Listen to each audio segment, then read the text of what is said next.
Maybe take some questions. Yeah. Have you ever been dissed on Twitter and caused a Twitter war and resolved it? Or Are you looking at me? I mean, I am dissed on Twitter almost constantly. While I've been sitting here, I imagine it's happened 7 or 8 times. Partly it's because I'm a kind of a loathsome and contemptible human being in almost every way. And also, like, I think that one thing is that this is actually very dangerous, and this is not a kind of a personality trait I would wish on anyone's child. But I actually really like engaging people who are incredibly hostile in life and in Twitter. And I think that, you know, but anyway, so I take a sort of a tremendous pleasure in it. Now, the one thing is that I think that I also am a great believer in plausible deniability. So whenever I will engage with someone, I'll usually do it in the sense of kind of praising them for their virtues, or kind of, you know, wisdom or kind of insight, something along those lines, so that were someone to see that independently outside of the context of the conversation, they would think that I was being tremendously generous. But in the context, the other person realizes, well, I've been telling you to eat poops and things like that. So clearly, these replies are kind of not directly related to kind of what I've said. So that will infuriate that person. But then, gosh, I'm totally blameless. All I'm doing is kind of saying this. So I think that this is terrible. If somebody tweets eat poop at you, you respond.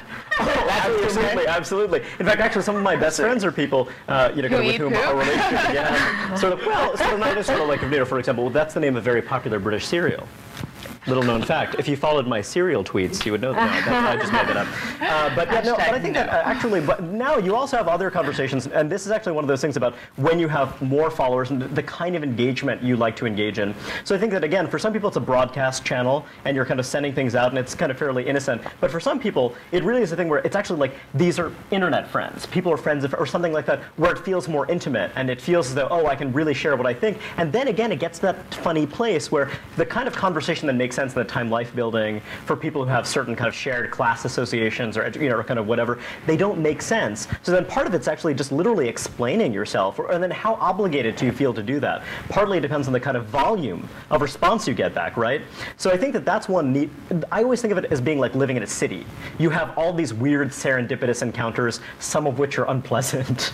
But I think that overall it's been an overwhelmingly good thing because it kind of teaches you what your boundaries are. But it is a reason, if you prefer having that kind of rich engagement with people, that maybe you don't want to have a ton of followers. Maybe if in this kind of context, you want to have followers who are editors, who care about the stuff you do, who are in your silo. But actually, there's kind of a liability beyond a certain area because then you really have to start editing yourself in terms of how you communicate, how you express yourself. And that can be very inhibiting, sort of, you know, beyond a certain point. I hope that answered your question.